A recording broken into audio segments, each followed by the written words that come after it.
Mga ka-idol, meron na naman akong bagong ikukwento sa inyo mga ka-idol. So, ito tungkol kay Haring Mapagmahal. Ito mga ka-idol, siguradong masaya to mga ka-idol. Ito ka-idol, ito si Haring Mapagmahal. May edad na 72. Yan. At itong kawal niyan si Jack. May edad na 22. Yan mga ka-idol.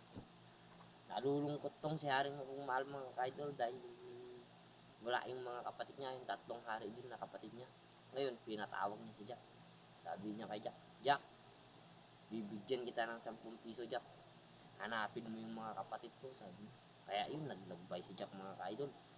Ayan, cut natin. Ayan.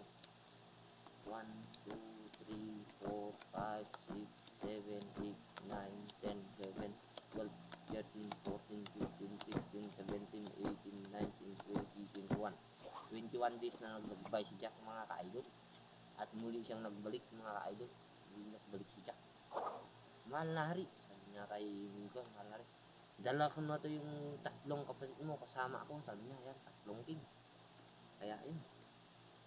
Ito na naman, hindi sila masaya dahil ka-idol wala silang asawa. Ngayon, pinatawag na naman to si Jack. Jack, sabi niya, bibigyan kita ulit ng 10 piso, sabi niya.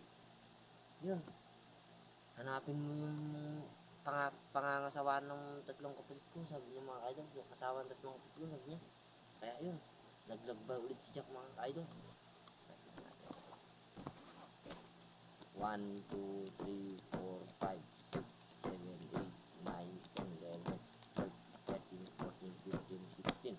16 days na naglagbay si Jack mga ka-idol. At muli siyang nagbalik mga ka-idol. Mahal na hari, sabi niya kay mahal na hari. Dala ko na yung mga pangangasawaan ng tatlong kapatid niyo, sabi niya. At ito yun, yung tatlong quid. Ha? At ngayon, hindi na naman daw matutuloy yung kasal kung walang size 6 na sapatos mga ka-idol. Kaya ang pinatawag ko naman ni Haring Mapagmahal si Jack mga ka-idol. At Jack, sabi niya kay hanggang ni mahal na hari, bibigyan kita ng 10 piso. Hanap ka ng size 6 na sapatos, sabi niya. Kaya ayun, naglagbay na naman si Jack. Cut lang natin mga ka-idol. 1, 2, 3, 4, 5, 6, 7, 8, 9, 10, 11, 12. 12 days na naglagbay si Jack mga ka-idol. At muli siyang nagbalik mga ka-idol. Ayan. Sabi niya kay mahal na hari, mahal na hari, meron na po akong nahanap. Sapatos ng mapapangasawa ng kapatid. Sabi niya. Eto, yung size 6 na sapatos. Sabi niya.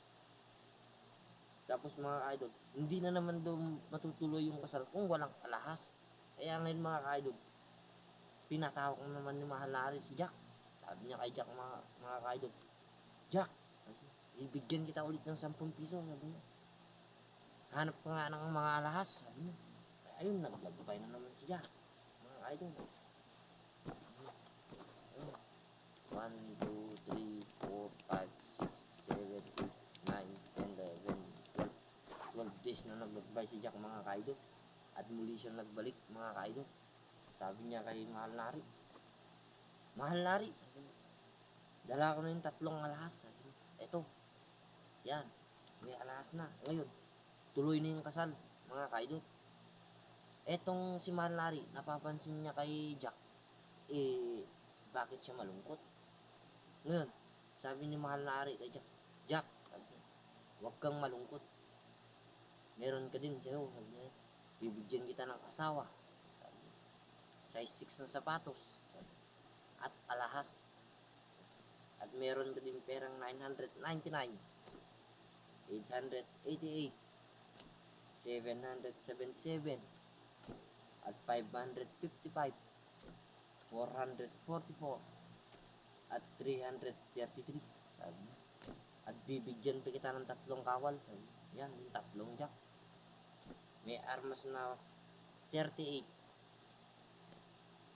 45, at 29. Yan. Kung nagustuhan nyo ka-idol itong kwento ko ka-idol, please pakishare mga ka-idol. Pakipollow na rin ako ka-idol. Thank you and God bless. Ingat palagi mga ka-idol.